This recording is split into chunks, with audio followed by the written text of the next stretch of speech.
Hey guys, what is up? It is me, Pagey, here once again with another video on The Flash, sort of Season 7, but also Season 8. So we are heading into the back half of this season, The Flash, after the conclusion of the Force storyline, I think we're calling it. I don't know if it's got a proper name, I'm just going to call it Force storyline because it's a storyline that dealt with the Forces. But anyway, that finished up last week. Now, we know a couple of things about the back half of this season in regards to certain events that will be occurring or taking place, and characters that will be coming as well as going. But as a whole, looking at the entire thing, we aren't exactly sure how things will play out and be explained exactly, so of course, that's going to be interesting.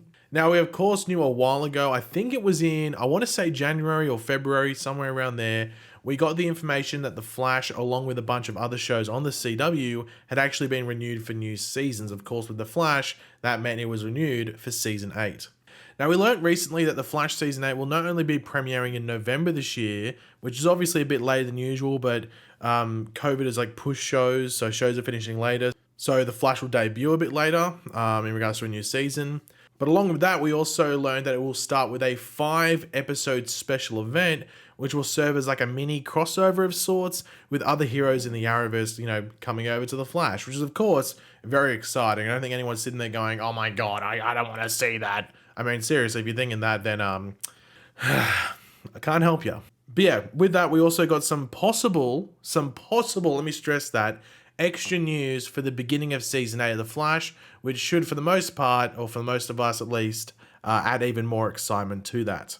So as I'm sure most of you should know by now, hopefully, we will have some special guest stars showing up this season, starting in the 150th episode of The Flash, which is in episode 17 for this season, which is the second last episode of the season. Those special guest stars being Jay Garrick, Nora Allen, aka XS, and the debut of Bart Allen, aka Impulse. Now, along with those characters appearing in the 150th episode, they will also be in the Season 7 finale, which is the week after.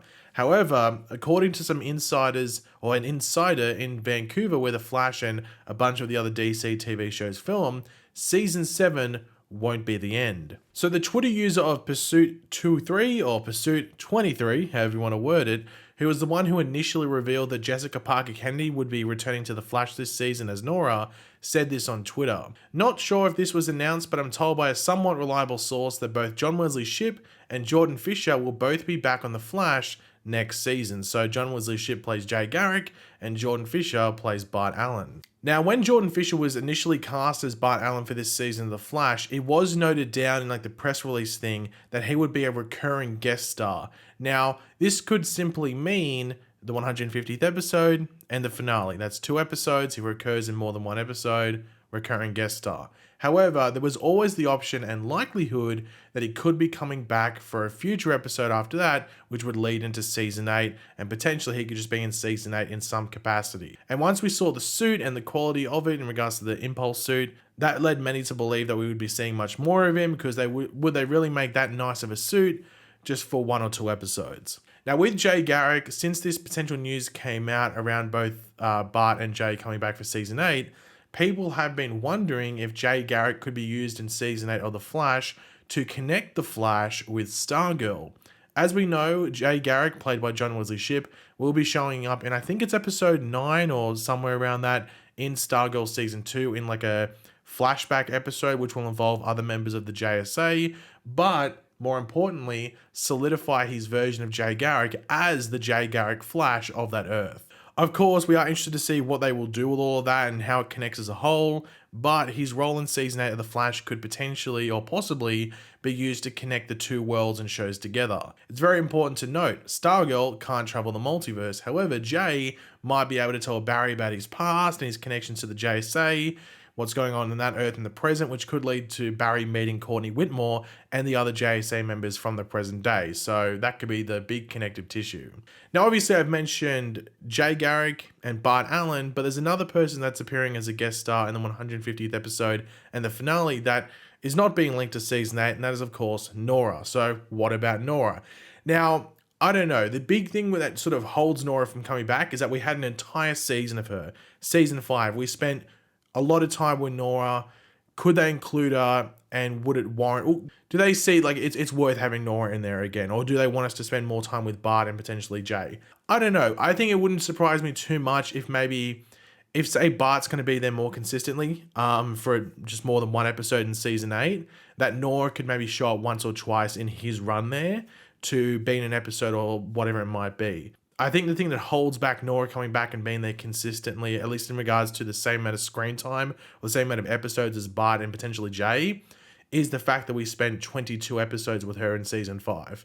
Plus those little ones here and there in season 4 when they were building up her character. So that's the only thing that holds back, I think, having Nora come back in season 8.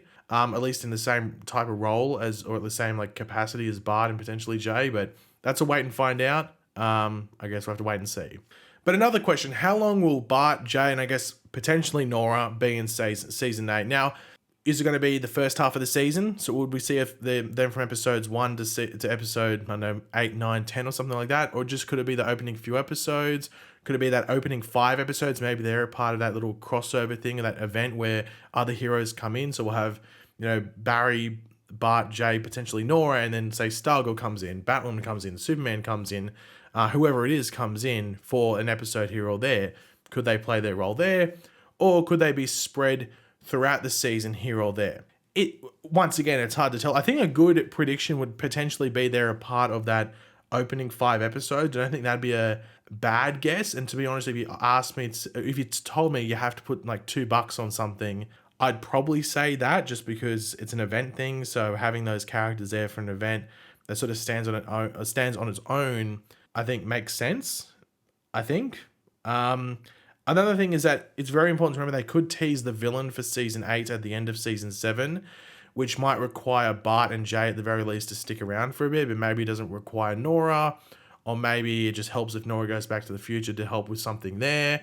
Maybe they can't have Bart and Nora out of the future because they need a hero in that future. Just like Barry, he couldn't just leave, Central City and just go away. Even though time travel, he could just come back to the point he left. Just the way you age and stuff like that. Maybe that's the logic they'll go around. So I don't know.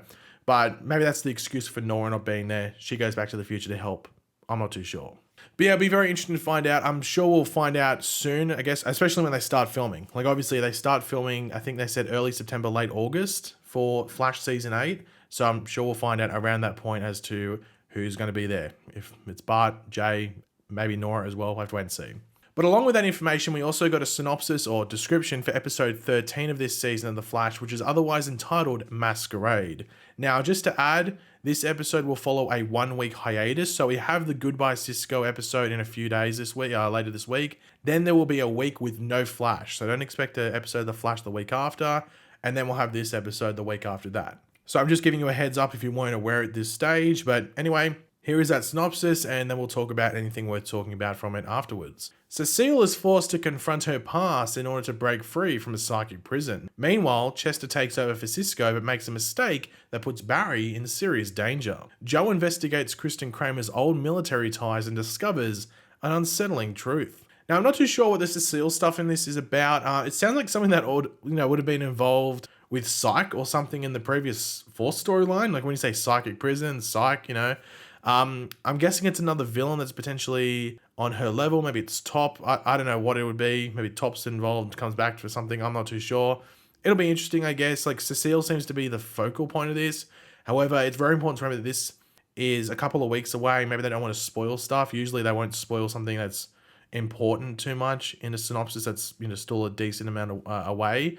So, like Barry's only mentioned here in regards to being the victim, I guess, of Chester's mistake or something like that. So, yeah. But one thing I will mention is that Candice Patton did take some time off. She actually flew to America and then had to fly back to Vancouver and do quarantine again. I heard that she was like suffering homesickness, like really bad compared to the other cast. So she was allowed to come back to America for like a week or something like that, or at least a few days. So this episode might not have Iris in it. And I think the week after is, episode 14 has little to no Iris as well. So just keep that in mind, because usually they'll include Iris in a synopsis. Usually it's pretty rare they don't have her in there. So the fact she's not in this one makes me think that maybe she's just not in this episode because of that time she took off when she was allowed to go visit home again. But yeah, we have Chester, taking over for Cisco, but it seems like he's being taught a lesson through his mistake. I'm interested to see what happens to Barry. I guess it depends on the villain they're versing or the trouble that Barry has to try and stop that then Chester helps with and then puts Barry in more danger. We'll have to wait and see, but maybe this is just a lesson for Chester. You know, Cisco's job was harder than it looks. Maybe Chester's a bit cocky in regards to it.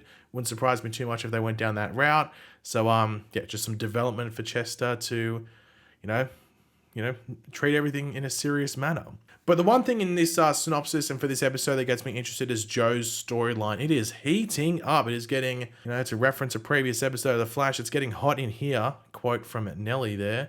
But I'm interested to see where this storyline goes, as I think I wouldn't be the only one that thought we saw the last of Kristen Kramer when Frost went to Iron Heights, but she's still involved in the thing. She's actually going to be like a centerpiece for Joe's storyline. So I wonder if there will be more to her story and possibly connections to other things that do get revealed through this story of Joe's. I'm just intrigued to see where it goes and where it ends. Will Joe become a cop again, or is he off? Is he no longer going to be a cop? They could go down a fairly interesting route with this. So, yeah, I'm intrigued to see where it goes.